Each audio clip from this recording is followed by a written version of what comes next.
ഇന്നാണെങ്കിലോ എല്ലാവരും ഹാപ്പിയാണ്. എന്താ വെച്ചാൽ 3 ദിവസം ഞങ്ങൾക്ക് അടുപ്പിച്ച് ലീവ് കിട്ടാൻ പോകുന്നു. മുഹറം ലീവ് മാറ്റിയിട്ട് 3 ദിവസം അടുപ്പിച്ചായതുകൊണ്ട് എല്ലാവരും ഹാപ്പി.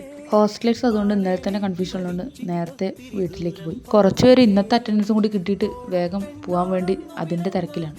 ആ സന്തോഷം എല്ലാവരുടെ മുഖത്തും കാണാനും ഉണ്ട്. അസ്ലമിന് പിന്നെ പറയേണ്ട ആവശ്യമില്ലല്ലോ.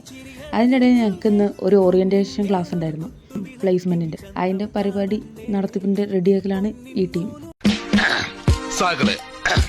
കേരള ഫയർഫോഴ്സിനും ഇവിടുത്തെ നാട്ടുകാർക്കും മണവാളാൻ പൾസിന്റെ പേരിലും എന്റെ വ്യക്തിപരമായ പേരിലും ഞാൻ നന്ദി രേഖപ്പെടുത്തുന്നു. ക്ലാസ്സിൽ എങ്ങനെയാണ് ഒരു റെസ്യൂം തയ്യാറാക്കേണ്ടത്, ആ റെസ്യൂം തയ്യാറാക്കുമ്പോൾ എന്തൊക്കെ കാര്യങ്ങൾ ശ്രദ്ധിക്കണം, എങ്ങനെയൊക്കെയാണ് നിങ്ങളുടെ ഡീറ്റെയിൽസ് കൊടുക്കേണ്ടത്, എല്ലാ പോയിന്റ്സും ഞങ്ങൾക്ക് കവർ ചെയ്ത് തന്നു.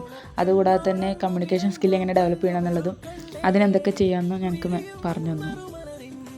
ആ ക്ലാസ്സൊക്കെ കഴിഞ്ഞ് ഞങ്ങൾ തിരിച്ച് ക്ലാസ് റൂമിലേക്ക് വന്നു. അപ്പോൾ ഞങ്ങളൊരു ഫോട്ടോ എടുത്താലോ ഇതായിട്ട് പറഞ്ഞിട്ട് വീഡിയോ ആണ് എടുത്ത് വെച്ചത്. ഫോട്ടോസും എടുത്തു. അടുത്ത അവർ കഴിഞ്ഞ് നെക്സ്റ്റ് അവറിന് വേണ്ടി വെയിറ്റ് ചെയ്യുന്ന ടൈമിലാണ് ഗോപ്സ് ഇരുന്ന് എഴുത്ത്. തിങ്കളാഴ്ച വെക്കേണ്ട അസൈൻമെൻറ്റിനാണ് ഗോപ്സ് എഴുതിക്കൊണ്ടിരിക്കുന്നത്. അങ്ങനെ ആ വർക്ക് ചെയ്തുകൊണ്ടിരിക്കുമ്പോൾ ബാക്കിയുള്ളവർ അവരവരുടേതായ പരിപാടിയിൽ ബിസി ആയിട്ട് ഇരിക്കുകയാണ്.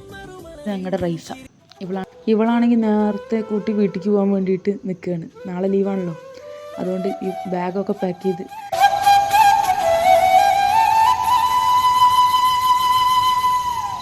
നോക്കുമ്പോൾ ഞങ്ങൾക്ക് ലാസ്റ്റ് അവർ ലൈബ്രറി ആയിരുന്നു. അങ്ങനെ ലൈബ്രറിക്ക് എല്ലാവരും കൂടി പോയി. അപ്പോഴാണ് വിഷ്ണുവിനെ കണ്ടത്. ഹലോ ഹലോ അല്ല നിന്നെ ഒന്ന് പരിചയപ്പെടാനാ. സോറി, വേറെ ഒന്നും തോന്നരുത്. അധികം ആരെയും പരിചയപ്പെടുന്നത് എനിക്ക് ഇഷ്ടമല്ല, അതുകൊണ്ടാണ്. അത് കഴിഞ്ഞ് ഞങ്ങൾ ലൈബ്രറി കയറി. അപ്പോഴേക്ക് ഇതിൻ്റെ ഹിസ്റ്ററി കാർഡ് എനിക്ക് കംപ്ലീറ്റ് ചെയ്യാണ്ടായിരുന്നു.